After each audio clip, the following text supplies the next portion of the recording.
जनाब बकर बिन अली इमाम अली के बेटे हैं और ये करबला के शहदा में जब ज़ख्मी हुए तो ये इस मकाम पे आके इनकी शहादत हुई। मज़ीद तफसीर हम किबला से पूछेंगे। किबला आप रोशनी डालें इस मामले में। बिस्मिल्लाहिर्रहमानिर्रहीम। इस मज़ार पर हम मौजूद हैं।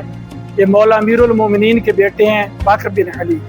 इनके नाम के बारे में जो है तारीख़ में जो है ना वो इख्तिलाफ है। बाद मुर्रिखीन ने इनका नाम अब्दुल्लाह अल असगर का है, बाद ने उबैदुल्लाह का है और बाद ने बकर बिन अली का।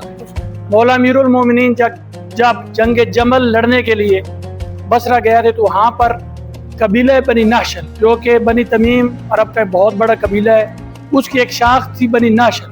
तो वहाँ पर मौला अमीरुल मोमिनीन ने वहाँ की एक खातून के साथ, एक बीबी के साथ अक़द किया जिनका नाम लैला था, कि वालिद का नाम मसूद था, लैला बिनते मसूद अन्नाशलिया अत्तमीमिया। उनके साथ अक़द किया तो उनसे ये जनाबे जो बकर बिन अली या अब्दुल्लाह अल असगर जो है ना उनकी विलादत हुई। और भी इनके भाई थे जो जंग में करबला में 61 हिजरी आशूर के दिन इनकी शहादत हुई। और इनके कबीले वाले, क्योंकि आपने तारीख़ का यकीनन मुताला किया और आपने पढ़ा भी होगा कि जो कबाइल वहाँ पर मौजूद थे जंग के दौरान, तो जो भी करबला के शुहदा थे, तो जो भी शहीद होता जिस कबीले से ताल्लुक़ रखता वो अपने शहीद को उठाकर ले जाता। जनाब हबीब इब्न मज़ाहिर दफन किया।